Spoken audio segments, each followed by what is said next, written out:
교육기관을 만들어 주시고 유기체처럼 움직이게 하시니 정말 감사드립니다. 학생을 위해 기도하는 선생님, 선생님들을 위해 기도하는 학부모, 교육기관을 위해 기도하는 모든 성도들이 되게 하여 주시옵소서. 작년 12월부터 6개월간 나라에 많은 혼란이 있었지만 그럼에도 불구하고 하나님께서 잘 지켜주셔서 새로운 정부가 들어오게 하시니 감사드립니다. 국민들의 먹고 사는 문제가 얼마나 큰지 새 정부가 깨달아 알게 하여 주시고 국민의 목소리를 듣게 하여 주시고 무엇보다 하나님을 두려워하는 정치인들이 되게 하여 주시옵소서. 하나님께서 만드신 이 아름다운 세상이 전쟁으로 인해 공포에 떨고 있습니다. 하나님께서 전쟁을 그쳐 주시옵소서. 그리하여 벌써부터 유가 급등으로 인한 경제적인 문제가 전 세계를 불안에 떨구게 하고 있습니다. 하나님, 옳고 그름, 참과 거짓을 분별하는 지혜를 주시옵소서. 말씀을 통해 깨닫게 하여 주시고 우리 모든 그리스도인들이 기도하고 말씀 읽는 데에 더 열중하게 하여 주시옵소서. 하나님께서 만드신 이 세상 우리가 정말 아름답고 평화롭게 갖고 나갈 수 있도록 하여 주시옵소서. 오늘 다드림 교회에서 드려지는 교육부서를 비롯한 모든 예배에 하나님 다 찾아가 주시어서 온 성도들을 축복하여 주시고 무엇보다 말씀의 대언자로 세우신 담임 목사님을 비롯한 모든 교육자분들 지켜주시어서 체력적으로도 지치지 않도록 건강함을 주시고 성령을 덧입혀 주시어서 영적인 통찰력을 더하게 하여 주시옵소서. 오늘 각 처소에서 드려지는 모든 예배에 하나님께서 동일한 은혜 내려주시기를 간절히 바라오며 예수님 이름으로 기도드립니다.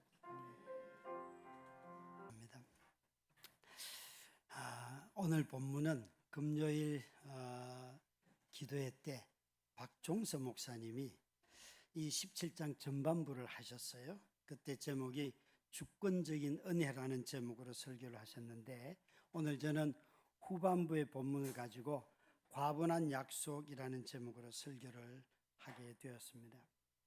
담임 목사님과 전임 목사님 둘이가 똑같은 본문을 가지고 설교를 하면 이게 순서에 따라서 사람들이 여러 가지 생각을 하시더라고요. 만약 담임인 제가 먼저 설교를 하고 전임 목사님이 뒤에 설교를 하시면 다들 전임 목사가 참 용감하구나 그렇게 생각들을 하셔요. 그러면서 굉장히 칭찬을 하시고 만약 전임 목사님이 설교를 하셨는데 담임 목사님이 뒤에 설교를 하면 오늘 전임 목사님 까이는 날이구나. 뭔가 그 본문이 마음에 안 들었나 봐. 이런 생각들을 하시더라고요. 근데 제 생각에는 우리 다디림교회 성도님들은 똑같은 본문을 같은 한 주에 2번 설교를 들으면 이게 하나님의 말씀, 하나님이 오늘 우리에게 이 본문으로 말씀하시는 게 확실하구나. 아마 2번의 확정적인 사인으로 받아들이지 않을까 저는 그렇게 생각합니다. 예. 아멘 하시는 분도 있고 역시 제 예상에 빗나가지 않는 두려움이 생깁니다. 사실 여러분 조금 전에 우리가 너무 귀한 찬양, 우리 찬양팀의 찬양을 늘 듣는데 여러분 누구도 또 매주 설교하는 저도 오늘 반주했던 우리 성지연 집사님은 같이 개척하고 난 뒤에 지금까지 저렇게 반주를 해도 어느 누구도 같이 찬양하는 분들이 어쩌다가 한번 정말 저는 과분합니다 이렇게 말하지 매주일 우리가 제가 반주를 하다니 너무 과분해요. 제가 매주 찬양팀에 서서 찬양을 하다니 너무 과분해요. 또 제가 매주 나와가지고 제가 다드림께 20년 섬겼는데 너무 과분해요. 그러면 여러분들이 짜증을 낼 거예요. 어쩌다 한번 참 제가 이 자리에 서서 찬양하고 기도하고 말씀 전하는 이런 일을 맡겨주셔서 너무 과분합니다 이렇게 말하면 다들이 진심인가 보다 이렇게 받아들이지만 그걸 자꾸 언급하면 목사님 뭐가 불만이 있나 보다 뭐 그런 생각들을 되려 한다는 거죠. 그러나 한번 방문을 하고 우리가 1년 내내 지나도 악기를 통하여서 이런 현악기 맞나요? 금관악기를 통하여서 현악기를 통하여서 현악기를 통하여서 이런 찬양을 들어본 적이 없기 때문에 오신 분도 이 자리에 서는 것을 과분하다고 생각하고 듣는 우리도 과분한 찬양을 드렸다 이렇게 생각을 하게 되지요. 이 오늘의 설교 제목이 과분한 약속이라고 하였는데, 과분하다는 말은 듣는 뉘앙스나 말하는 사람에 따라서 조롱의 말이 되기도 하고 감사와 칭찬의 말이 되기도 합니다. 많은 경우에 있어서 우리가 이 과분하다는 뜻을 다 알고 있죠. 각 사람에게 주어지는 분수, 몫이라고 하는데, 어떤 경우는 누가 이렇게 말합니다. 나보다 더 훌륭하고 또 능력 있는 사람이 내가 일을 하고 난 뒤에 너는 자격도 없는데 내가 너한테 봐준 거야 라고 말을 할 때는 과분하다는 평가가 여러분 조롱과 비난의 말이 되기가 쉽죠. 그죠? 넌 아무 자격이 없는데 내가 너한테, 그렇게 들릴 수도 있습니다. 그래서 어떨 때는 이 말이 주제 파악 좀 잘해라 이런 말로 들리기도 합니다. 마치 이렇게 들리면요, 이런 말들을 듣는 순간 굉장히 마음에 분노가 일어납니다. 감사와 은혜는커녕 굉장히 화를 내고 아마 관계가 끊어질 수도 있습니다. 그러나 또 누군가는 이 말들을 들을 때에 은혜의 말로 들을 수 있습니다. 그럴 때는 분노가 나오는 것이 아니라 사실은 기쁨이 나오죠. 평소 우리가 사용하지도 않고 잘 보지도 못했던 악기로 찬양을 하나님 앞 함께 드리면서 우리는 과분하다 라고 아마 생각을 하실 것입니다. 뿐만 아니라 먼 곳에서 오셔서 굳이 이곳까지 찾아와서 방문하시고 함께 찬양을 하는 것 또한 너무 우리에게도 또 찾아오신 분들에게도 과분하다라는 생각이 듭니다. 이것은 여러분, 이런 시선으로 우리가 우리 삶을 가만히 들여다보면 실제로 과분하다고 여길 만한 일들이 너무 많은 거예요. 지난 수련회가 끝나고 난 뒤에 6월 6일부터 8일까지 2박 3일 전교인 수련회를 하였는데, 저희 교회는 전교인 수련회가 2년마다 경년으로 이루어지는데요.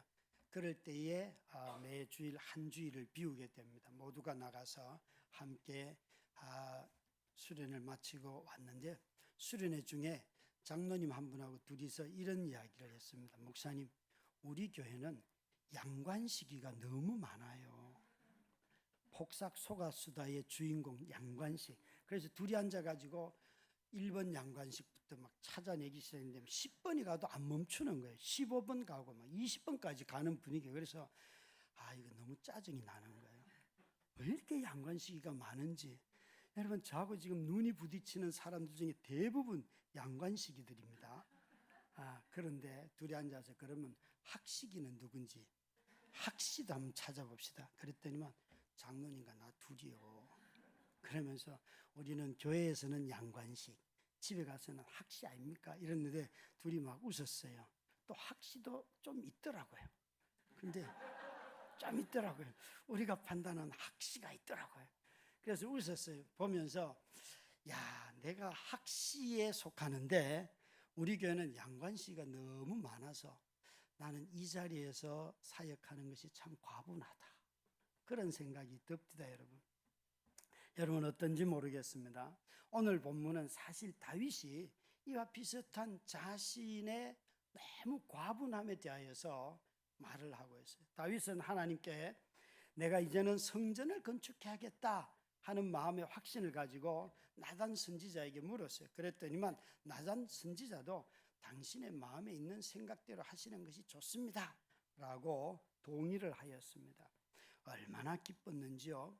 이 역대상 17장 4절에 보니까 그렇게 나단의 동의를 받게 되었습니다. 그리고는 이 말을 들었는데 놀랍게도 나단 선지자까지 이 자원하는 다윗의 말을 듣고 그렇게 하는 것이 좋겠습니다 했는데 정작 하나님이 반대하셨어요. 다윗, 네가 성전 건축할 수 없다. 우리가 주의해야 할 것은 성전이 필요 없다고 말한 것이 아니라 다윗, 네가 성전을 건축할 이유는 없다. 나는 솔로몬을 통하여서 그 일을 할 것이다 라고 말씀하시는 거예요. 우리는 자주 성전이 필요 없다고 이야기하는데 여러분, 예수님 오실 때까지 구약에서 말하는 성전이 아니라 교회는 예수님 오실 때까지 이 땅에 존재해야 합니다. 아무리 교회가 타락하고 무너지고 범죄하고 한다 할지라도 주님 오시는 그날까지 교회는 이 땅에 존재해야 합니다. 그래서 이 다윗은 자신의 자원하는 의도가 하나님에 의해서 거절당했어요. 여러분, 저는 교회를 해보면서 악하고 나쁜 일이 드러났을 때 화내는 것보다 내가 선하고 내가 자원하고 내가 헌신했는데 그 일에 거절당하면 분노를 쏟아내는 사람들을 수없이 많이 보아왔습니다. 그때는 질서도 없습니다. 내가 이렇게 하나님의 뜻이고 하나님이 원하는 일에 내가 하는데 왜? 그러면서 어마어마하게 분노하는 사람들을 많이 보아왔습니다. 그런데 다윗은요, 17장 16절에 그는 이 거절의 말씀을 듣고는 함께 읽습니다. 다윗 왕이 여호와 앞에 들어가 앉아서 이르되 여호와 하나님이여 나는 누구이오며 내 집은 무엇이기에 나에게 이에 이르게 하셨나이까. 다윗은 이렇게 말합니다. 여호와 앞에 들어가 앉아서 지금 자신이 자원하여 하려고 했던 일이 거절당했습니다. 그런데 여호와 앞에 들어가 앉아서 뭘 말하는가 하면 내가 누구이오며, 여러분, 다윗이 자기가 범죄하고 내가 누구입니까라고 생각하는 게 아니에요. 하나님에 의하여서 자신의 계획이 받아들여지지 않았을 때에도 다윗은 하나님 앞에서 내가 누구인가 그것을 살피게 되고요. 뿐만 아니라 우리 집, 우리 가문이 도대체 어떤 가문이었는가 그것을 살피고 있습니다. 뿐만 아니라 마지막에 나에게 이에 이르게 이것은 나를 왕으로 삼아 주셨는가 이것을 생각하고 있다는 것이에요. 여러분, 다윗은 이 17장 전반부에 보면 자신이 목동이었는데 이 목동인 나를 데려다가 하나님께서 이스라엘의 주권자 왕이 되게 하였습니다. 난 너무 과분합니다 라고 말합니다. 그는 다윗이 사울 왕의 사이로 그를 불러주셨을 때, 사울 왕이 불렀을 때도 이건 대단히 과분한 일입니다 라고 그는 거절하기도 하였습니다. 아니, 다윗은요, 그가 정말 늘 쫓기고 죽음의 위협에 늘 처했음에도 불구하고 그때마다 하나님이 다윗의 편에 서 계셔서 골리앗 앞에서도 살려주시는 하나님의 은혜, 사울에게 쫓겨서 동굴로 쫓기고 광야로 쫓기고 막 쫓겨다니고 자기 아들에게 쫓겨다닐 때도 하나님이 항상 다윗의 편이 되셔서 그를 살려주셨기에 하나님, 내 생명을 돌아봐도 나는 너무 과분합니다. 지금 이렇게 말을 하고 있습니다. 오늘 이 본문에 자기 자신이 자원했던 성전 건축을 거절당하였습니다. 그럼에도 불구하고 다윗은 하나님이 나를 대해주신 것이 너무 과분합니다. 무엇이 그렇게 과분할까요, 여러분? 우리 모두가 기억해야 할 것이 있습니다.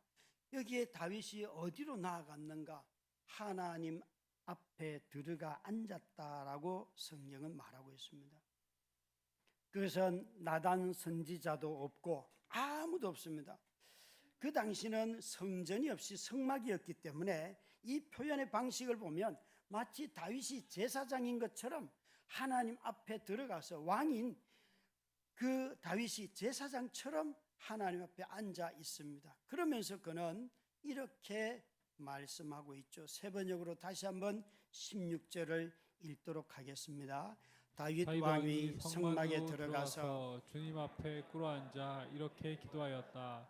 주 하나님, 내가 누구이며 내 집안이 무엇이기에 주님께서 나를 이러한 자리에까지 오르게 해 주셨습니까?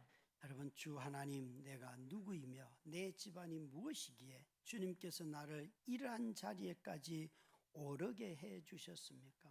여러분, 다윗은 아는 대로 그가 자원하여서 언약궤를 다윗성으로 모셔왔고 기쁘게 성전을 건축하려고 하였습니다. 그러나 하나님이 너희 아들 솔로몬이 할 것이다 라고 허락하지 아니하였습니다. 하나님이 성전 건축하는 것을 반대하였지만 여러분, 다윗은 분노하지도 아니하고 오히려 하나님 앞에 들어가 앉아서 하나님과 대화하고 있습니다. 이 친밀함.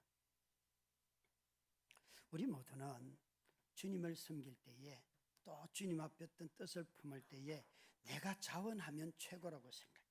그런데 자원함보다 더 중요한 것은 하나님의 허락하심입니다. 우리 모두는 다 자기 자신이 자원하면 내가 선한 일은 자원하고 그 뜻이 좋고 이것이 모두를 위한 유익이라고 자신이 그렇게 확정을 하죠. 그런데 하나님이 허락하지 아니하시면 멈출 수 있겠습니까? 다윗은 내가 자원하였어도 하나님이 허락하지 아니하셨기 때문에 내 뜻이 하나님 앞에 이루어지지 않아도 난 너무 과분합니다. 하나님이 나와 대화해 주시고 나를 여기까지 또 내 집안을 이렇게 세워주시고 나에게 왕위까지 주시는 이 하나님 앞에 난 너무 과분합니다 라고 말하고 있다는 것이죠.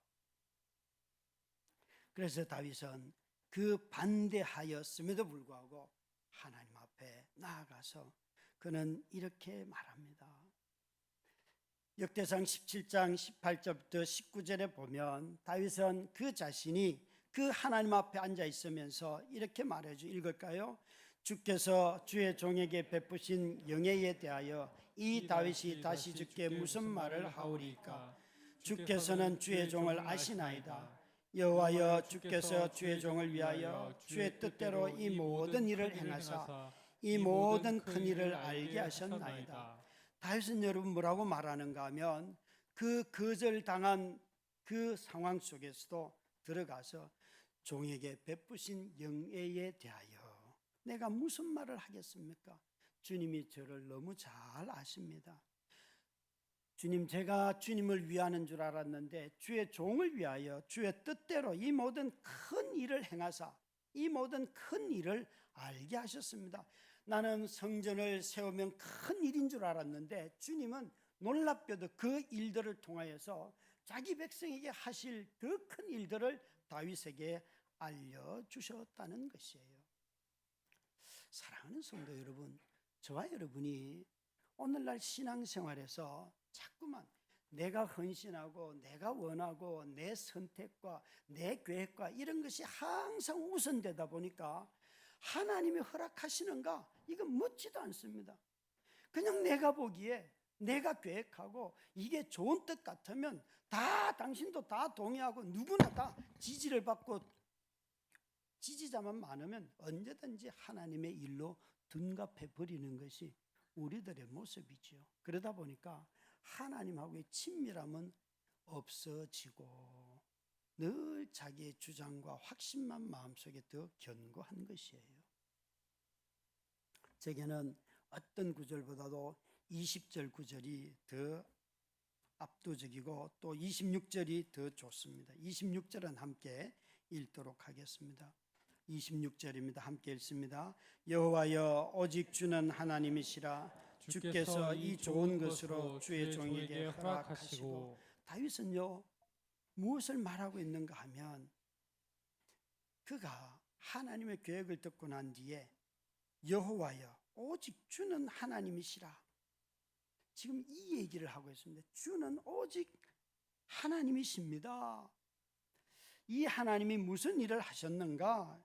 20절에 보시면요, 다윗은 여호와여, 우리 귀로 들은 대로는 주와 같은 이가 없고 주 외에는 하나님이 없나이다. 주와 같은 이도 없고 주가 하신 일을 하는 사람도 없습니다. 이 다윗은 성전을 건축하는 일에 제안에 거절당하고 난 뒤에 오히려 주님 앞에 들어가서 이 주님이 유일하신 왕이시고 또 우리에게 행하신 모든 일들을 보니까 하나님 같은 분은 없습니다 라고 말하고 있습니다. 저는 새벽기도 때마다 줌으로 새벽기도를 이번 이제 공개하고 한 주 같이 이렇게 해봤습니다. 근데 새벽기도 늘 같이 하던 분들만 들어오셔요. 여러분들도 좀 줌 클릭만 하시면 됩니다. 함께 일어나서 기도하시면 좋을 것 같습니다. 아마 저와 함께 기도하시는 분들은 제가 새벽 기도 시간에 자주 말하는 문장을 아마 듣고 계실 것입니다. 저는 자주 하나님께 새벽 기도 시간에 이렇게 말씀을 드립니다. 내 말을 들어주셔서 고맙습니다. 내 말을 들어주셔서 고맙습니다. 새벽 기도의 시간마다 내 말을 들으려고 내 앞에 와 계시는 그 주님을 만나고, 그 주님이 지금 내가 하는 말이 때로는 횡설수설하고 졸리기도 하고, 어떨 때는 너무 피곤해서 무슨 말을 하는지도 나도 모르는데 뭐라고 계속 얘기하는데 그걸 다 듣고 계신다고 생각하니까 참 너무 과분해요. 가끔 같이 거주하는 우리 입주자께서는 혹시나 제가 문을 열어놓고 기도를 하니까 그렇다고 큰 소리로 기도하는 것도 아닌데 와서 살며시 문을 닫고 가요. 그럴 때마다 너는 내 목소리가 듣기 싫은가 보다. 그런데 하나님은 내 목소리를 듣기를 좋아하셔. 그러면서 기도합니다. 여러분, 참으로 우리 모두가 다 이 다윗은 자원하여 건축하려고 했던 그 계획을, 그 헌신을 거절하였어도 하나님 앞에 나아가서 왜 내 안을 안 받아줍니까? 그러지 아니하고 마음이 상하지 않습니다. 대부분의 사람들은 다윗처럼 자원하여 헌신하고 그런 신앙생활이 아니잖아요. 우리의 신앙생활을 해보면 권면을 받고 또 권면하고 그 뜻을 무관심하고 외면하고, 그렇지만 또 누군가가 와서 뒤로 권면을 해서 그것들이 이루어지는 것 아니겠습니까? 그런 면에서 우리 모두가 다 권면을 받는다는 것은 평소에 기도하지 않기 때문에 기도하자고 권면하는 것입니다. 혼자 기도하는데 익숙하지 않기 때문에 함께 참여하자고 우리는 대부분 그런 형편에서 처지에서 권면을 받지만, 다윗은 우리와 달랐습니다.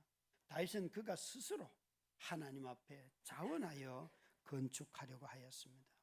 하나님의 일을 아주 좋아하는 사람입니다. 그는 하나님의 일을 하는 데는 머뭇거림이 없고 주저함이 없습니다.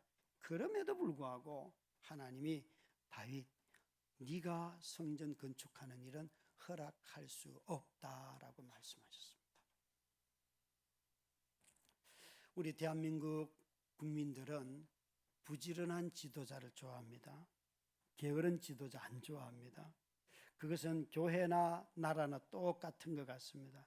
그래서 부지런한 지도자들은 막 자신이 원하는 것들, 좋은 것들을 막 발표하면서 그것들을 다 할 것이라고 말을 합니다. 원하는 일 다 선한 일이고 좋은 것이죠. 그러나 기억할 것이 있습니다. 여러분, 지도자들이 자신이 원하는 일, 선한 일 다 하려고 하면 분명히 문제가 생깁니다. 신앙의 말로 한다면 하나님이 허락하시는 것만 하는 것이 가장 선하고 가장 헌신적인 일입니다. 우리가 하나님 앞에 나아가지 아니하면 이미 받은 은혜의 과분함도 잊어버리고 당신이 나한테 준 게 뭐가 있는데요. 이 역대기서가 쓰여진 시기와 비슷한 시기가 어딘가 하면 말라기입니다. 말라기. 이 역대기는 주전 한 400년에서 450년 사이에 쓰여졌다고 추정을 하고, 말라기는 주전 한 430년 정도이거든요. 그러니까 그 기간 안에인데, 그러니까 다시 말하면 이스라엘이 페르시아의 포로로 잡혀간 그 시대입니다. 그 말라기를 보면 사람들이 다, 특별히 하나님을 경외하는 자들이 다 냉소주의에 빠져 있습니다. 하나님이 우리를 사랑한다 그러면 언제요?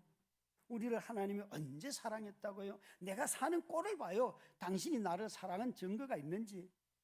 하나님 앞에 썩은 짐승, 과일을 드리고 병든 짐승을 드리면서도 우리는 하나님 앞에 온전한 거 다 드렸어요. 그러면 선지자가 와서 여기에 너희들이 드린 제물을 한번, 너희들이 하나님 앞에 드리는 시간을 너희 총독들에게, 지도자들에게 가지고 가봐라. 받는가? 라고 말하는데 그들은 다 드렸다고 말을 해요.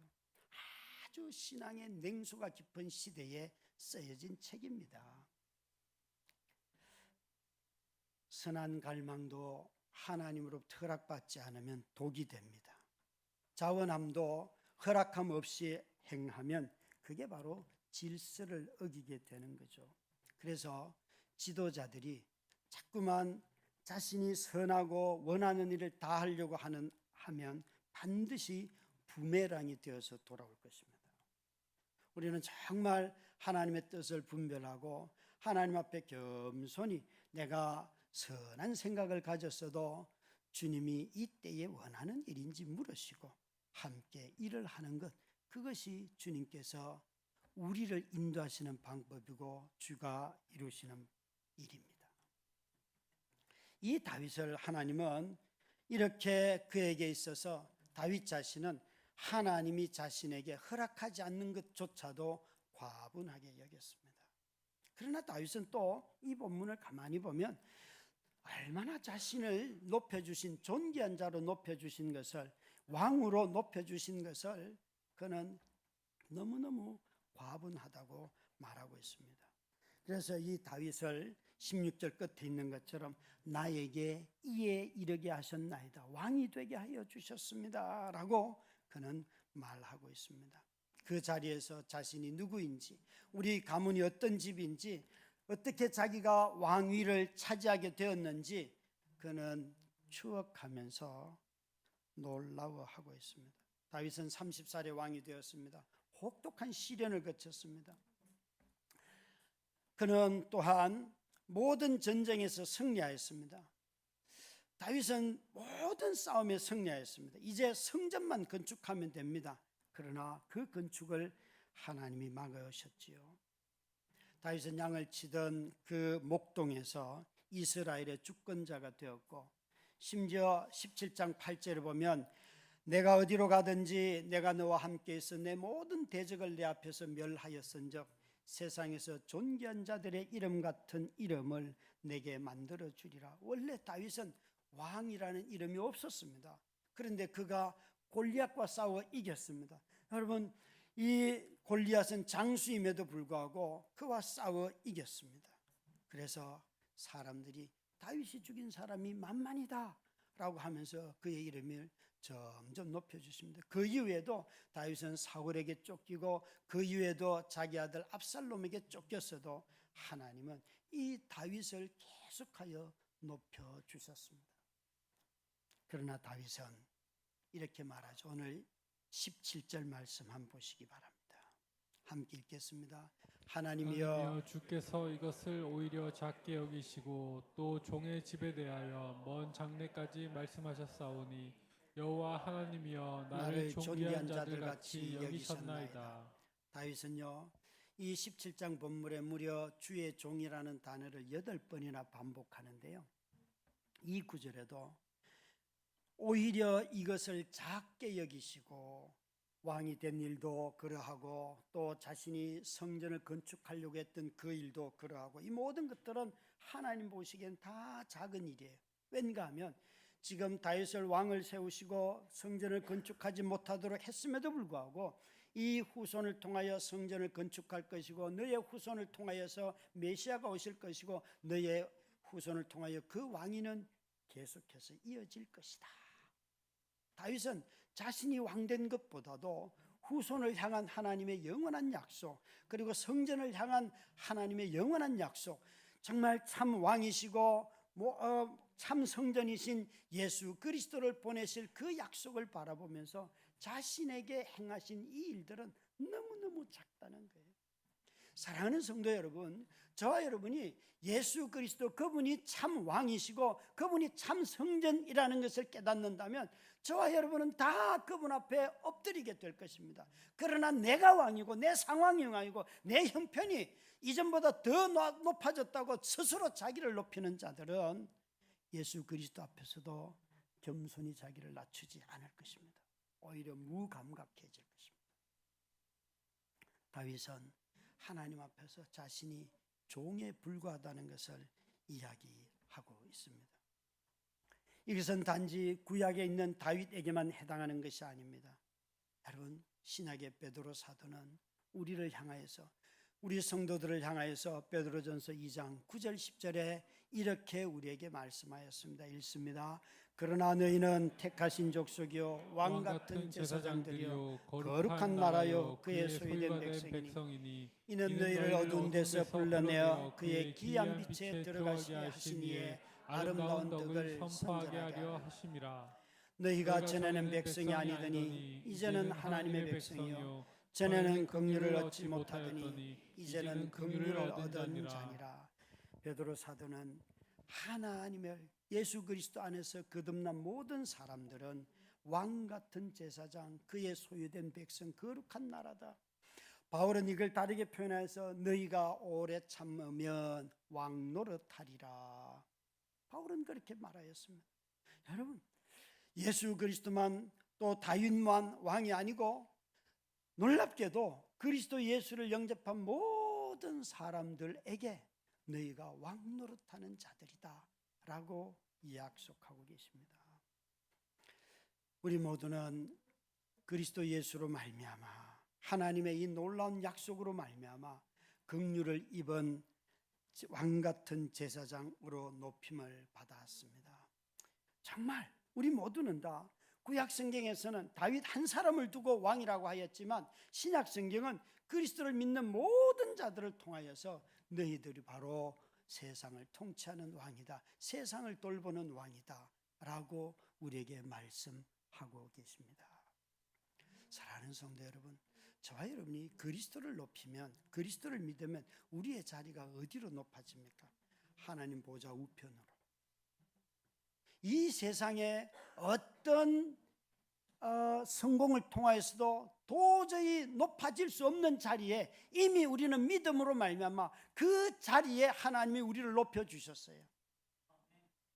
여러분, 어떤 돈이 없어 가난하게 산다 할지라도 우리는 더 이상 믿음 안에서 낮아질 수 없는 자리에 우리의 자리가 있다니까요. 우리가 경쟁하고 뭔가 자꾸 추구하고 하나님이 주신 그 자리를 잊어버리니까 그 자리에 그걸 잊어버리니까 자기 몸을 상하면서까지라도 경쟁해서라도 그걸 얻으려고 하는 거지요. 그래서 자기가 망하는 거예요.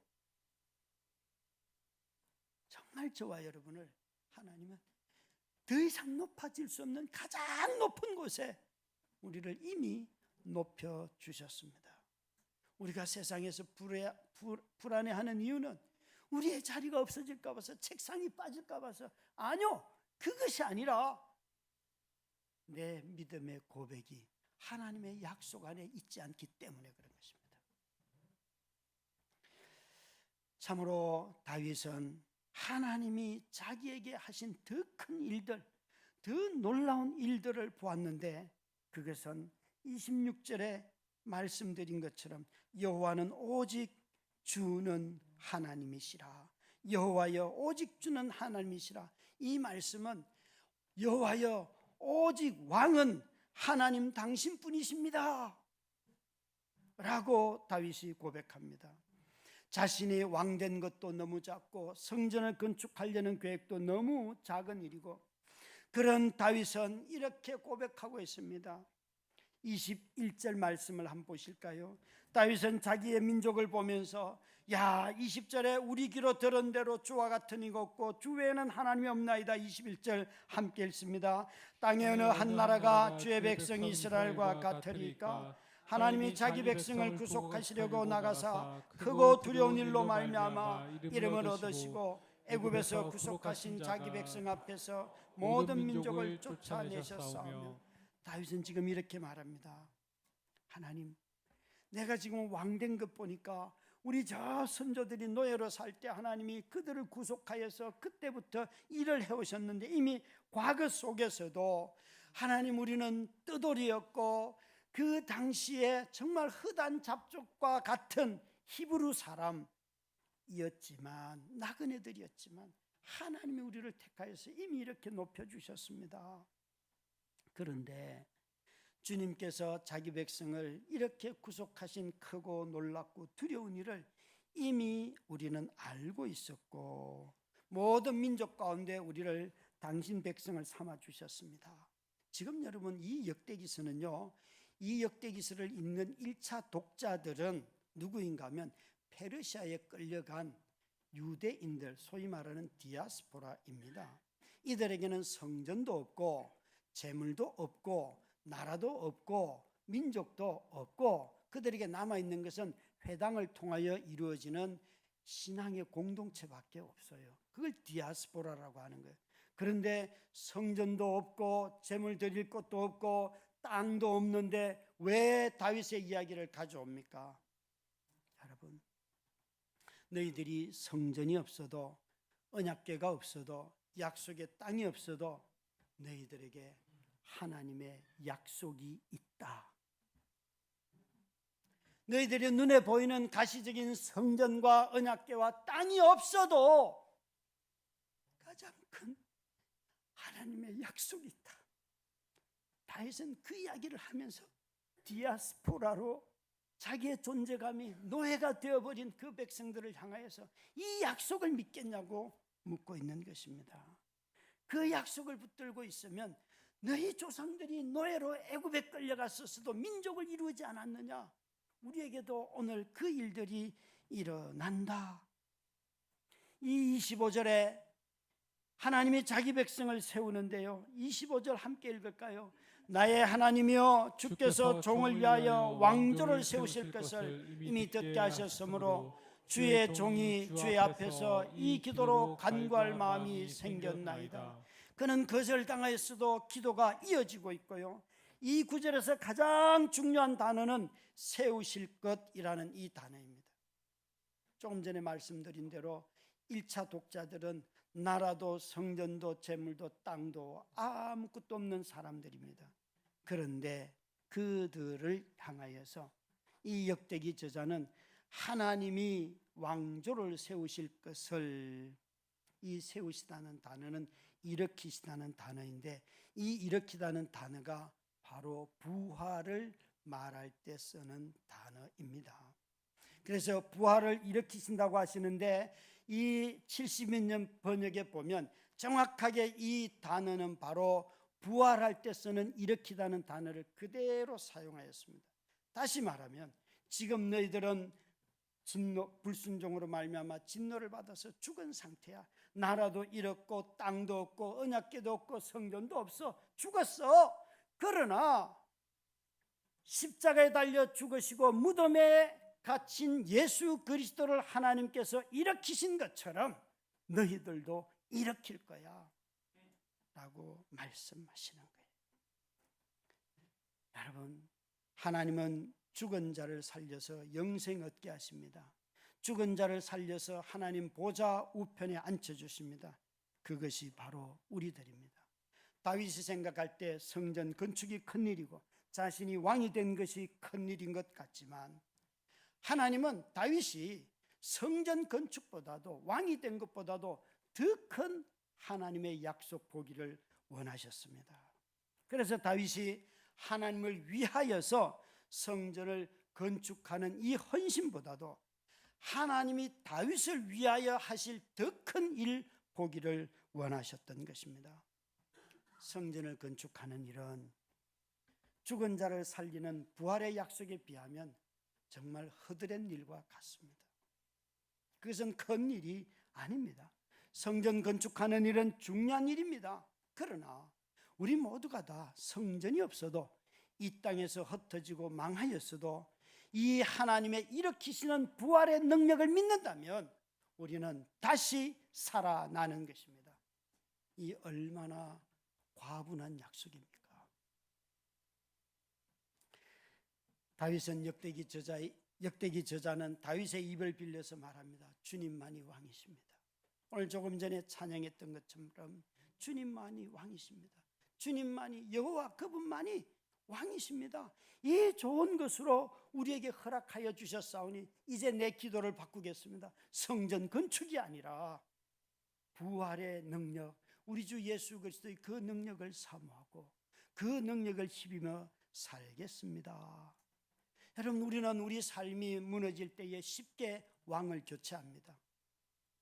내 신앙의 삶이 무너지고 생계가 무너지고 터전이 무너지고 또 믿던 사람이 안 믿고 그러면 다들 무슨 하나님이 계셔, 상황이 왕이 되고 자기의 판단이 왕으로 삼습니다. 그런데 역대기의 저자들은 그들의 상황이 무너지고 상하고 뜻을 이루지 못하였어도 그들은 주님만이 왕이십니다 라고 고백하였습니다. 어느 영화를 보니까 그 아주 명대사가 하나 나오던데, 별이 가리키는 곳으로 가지 못해도 별은 별의 잘못은 아닙니다. 별이 가리키는 곳으로 가지 못해도 별의 잘못은 아닙니다. 동방 박사들이 별을 따라왔을 때 그 별은 여러분, 조로아스터교처럼 별자리 연구하는 사람들의 점성술의 별입니다. 그 별이 무엇을 비추었습니까? 진짜 별이신 예수 그리스도를 비추지 않습니까? 비록 참 별이시고 참 왕이신 그분이 우리에게 하신 말씀을 우리가 다 지키지 못하고 무너지고 상하고 때로는 진노의 백성으로 존재한다 할지라도 참 별이신 그분으로 말미암아 저와 여러분은 회복이 되는 것입니다. 여러분, 역대기 저자는 별이 사라진 것 같은 현실을 보면서 고백합니다. 주님만이 별이십니다. 우리에게는 너무나 과분한 약속을 주셨습니다. 그것은 바로 부활입니다. 이 부활이 우리를 일으켜 세우는 것입니다. 우리는 자주 이 약속을 잊어버립니다. 애굽에서 이미 하신 일조차 잊어버릴 때도 있습니다. 너무 자신의 현재 초라한 모습을 보며 불평합니다. 불만으로 가득 찹니다. 심지어 하나님의 이 높여주심조차도 비하하고 비아냥거리기도 합니다. 죄로 멸망당하고 흩어진 하나님의 백성들에게 하나님은 말씀하십니다. 내가 너희를 일으킨다. 우리는 신앙생활을 하면서 너무 자주 우리 자신이 모든 문제가 바깥에 있고 저 사람에게 있고 저들에게 있고 이렇게 생각해요. 그리고 자신 안에는 삶의 모든 문제를 해결하는 능력이 마치 내게 있고 내가 아직 발휘가 안 돼서 그렇다라고 생각하는 경향이 있어요. 그런데 하나님은 반대예요. 하나님은 우리 안에 문제가 있고 이 해법은 우리 밖에 있다고 말씀하십니다. 죽은 자가 스스로 살아나는 것이 아닙니다. 죽은 자를 살리는 하나님의 능력이 임할 때 살아나는 것입니다.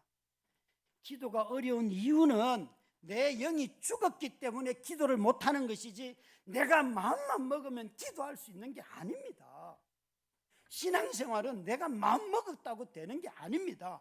하나님이 은혜 주시고 하나님이 일으켜 주시고 하나님께서 하시는 일을 경험할 때 회복이 되는 것입니다. 그러나 우리는 늘 반대로 말합니다. 그 과분한 약속을 믿어야 할 때에 우리는 믿지 못합니다.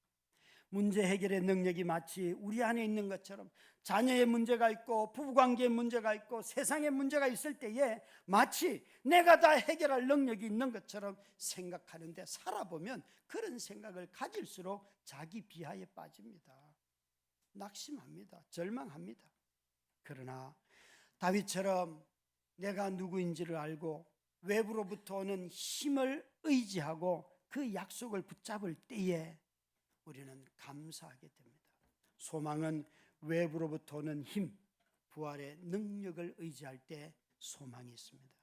외부로부터 오는 우리를 익히는 이 부활의 능력을 잃은 자는 생명이 없습니다. 그러나 이 능력을 의지하며 살아가는 자는 죽은 자 같으나 산 자요, 아픈 자 같으나 모든 삶이 회복된 건강한 자요, 초라한 자 같으나 존귀한 자입니다. 우리 함께 찬양하십시다.